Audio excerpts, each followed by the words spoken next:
बिस्मिल्लाहिर्रहमानिर्रहीम। मैं हूं अब्दुल हमीद और आप देख रहे हैं मेरा YouTube channel current fair with Abdul Hamid.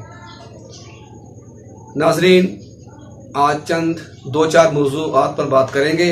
इस पे पहला जो मेरा मौजू है वो है वज़ीर आज़म मियाँ शहबाज शरीफ का दौरा अमेरिका। पूरी दुनिया ये बात बशगाफ अंदाज में ही कह रही है कि वज़ीर आज़म का दौरा अमेरिका बहुत ज़्यादा कामयाब रहा। वो अपनी बात दुनिया को समझाने में कामयाब रहे।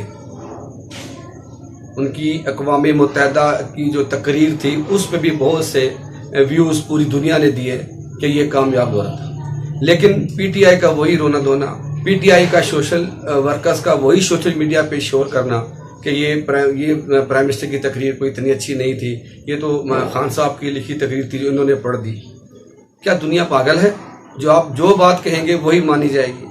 अब सोशल मीडिया पर मैंने इनके बयान पढ़े, इनके एक्टिविस्ट के, सोशल मीडिया एक्टिविस्ट के इतने अखराजात हुए हैं ख़जाने से कि ख़जाने पे बहुत ज़्यादा बोझ पड़ा और नुकसान हुआ। जब हमने तहकीकात की, पता चला कि 1 रुपया भी कौमी ख़जाने से प्राइम मिनिस्टर साहब ने नहीं लिया अमेरिका जाते हुए, बल्कि अपना और अपने साथ जाने वाले सारे के सारे वफद का खर्चा और रिहाइश का खर्चा जो कुछ भी जहाँ करना था उन्होंने खुद किया।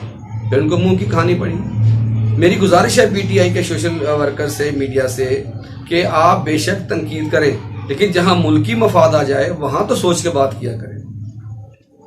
इतनी तो कम से कम हमारे अंदर ये होनी चाहिए कि हम अपने इख्तलाफात बलाए ताक रखकर जहां मुल्की मफाद की बात हो वहाँ हम इसको बात करें। अब एक और बात जो मैंने तहकीक से पता की कि जब शहबाज शरीफ साहब वज़ीर आला पंजाब थे, उस वक्त जब तक वो 10 साल वज़ीर आला रहे, 1 रुपया भी किसी भी दौरे पर उन्होंने अपनी जेब से दिया, खजाने से नहीं दिया। अभी पिछले दिनों सैलाब ज़दगान के दौरे पर गए, जहाँ जहाँ गए तमाम अखराजात को अपनी जेब से अदा करते रहे। ये बात रिकॉर्ड पर मौजूद है। अगर किसी को इतराज़ है तो वो रिकॉर्ड जाके चेक कर ले। दूसरी बात कि जब इमरान खान साहब प्राइम मिनिस्टर थे तो ये भी ऑन रिकॉर्ड है कि जब वो अमेरिका के दौरे पर गए तो उसके होने वाले तमाम अखराजात कौमी ख़जाने से बर्दाश्त करने पड़े। ये ऑन रिकॉर्ड है, आप रिकॉर्ड चेक कर सकते हैं। बल्कि इस्तीफे देने के बाद, इन लोगों के इस्तीफे देने के बाद पीटीआई के अभी भी कुछ MNAs प्राइम मिनिस्टर समेत अभी तक वही मराहत हासिल कर रहे हैं।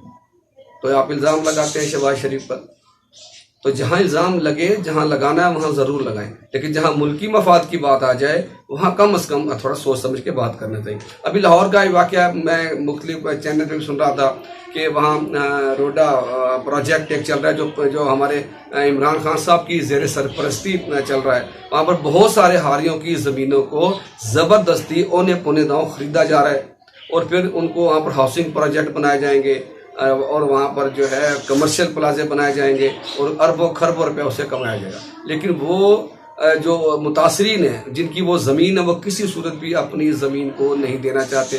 लेकिन पंजाब गवर्नमेंट ने फिर ये अहकाम जारी किए हैं कि इसको हर सूरत मुकम्मल करना है और उनसे वो जगह ज़बरदस्ती ली जाए, ख़रीदी जाए, जैसी भी हो, तो उनसे लेकर यहाँ पर यह प्रोजेक्ट बनेगा। अब कल वो लोग काफ़ी लोग इकट्ठे थे, हमें भी पता लगा, वो एहतजाज कर रहे थे। मेरी गुजारिश है हुकूमत से, पंजाब हुकूमत से भी, कि उनके मुतालबात को ज़रूर सुना जाए। अगर ज़बरदस्ती ही वहाँ प्रोजेक्ट बनाना है तो फिर कम से कम उतनी ही कीमत दी जाए जितना कि उनका हक बनता है। एक और ख़बर जी, इसहाक डार साहब वापस आ रहे हैं। बुध को उनकी बुकिंग है और इंशाअल्लाह वापस आकर यहाँ पर वज़ीर ख़ज़ाना का हल्फ लेंगे। यहाँ पर भी पीटीआई के सोशल वर्कर्स ने और सोशल मीडियाज़ ने बहुत शोर मचाया कि ये जो डील है, ये डील हो गई है। तो इसमें कोई शक नहीं, डील होगी। क्यों कि जब आपकी मुलाकात सदारती हाउस में चीफ ऑफ आर्मी स्टाफ के साथ हुई थी तो मुझे याद पड़ता है कि सलीम साफ़ी साहब ने यह कहा था कि वहाँ पर आर्मी चीफ ने आपसे कहा था कि अगर चंद दिन आपकी हुकूमत ख़त्म ना होती तो पाकिस्तान दिवालिया हो जाता। लेकिन मौजूदा हुकूमत ने ऐसी डील कुछ IMF के साथ की कि कुछ अरसे के लिए ये दिवालिया होने वाला जो सिस्टम था या जो होना था वो कुछ दिनों के रुक गया। तो फिर कैसे डील ना हो? मुल्क की बेहतरी के लिए जो भी डील हो, जो भी करे, उसे करना चाहिए। मुल्क की मफाद में जो भी डील हो, जो भी करे, पाकिस्तानी कौम को उसको जो है उससे लब्बैक कहना चाहिए। ये कोई बात नहीं है कि मुल्क डूब रहा और हम डील ना करें। आपकी 2018 के इलेक्शन में दुनिया जानती है कि वो दुनिया की सबसे बड़ी डील थी जिस पर आपको इक़्तिदार में लाया गया। मुख्तलिफ मुल्कों के अखबारात ने उस डील के कार्टून बना कर पेश किए, तब आप उस डील को आप भूल गए। मगर आप 4 साल नाकाम रहे, फिर मजबूरन इस मुल्क को बचाने के लिए किसी ने कुछ तो करना ही था। अब उससे आप डील कहें या कुछ और कहें तो उसमें कुछ नहीं कह सकते जी। आज के इस प्रोग्राम में मुझे दीजिए इजाज़त। इंशाअल्लाह फिर एक छोटी और मुख्तसर वीडियो के साथ जामिया बात करेंगे। और मेरे इस यूट्यूब चैनल को सब्सक्राइब करें, आइकन का बटन भी दबाएं, और अगर आप फेसबुक पे हैं तो इसे शेयर भी करें और लाइक भी करें।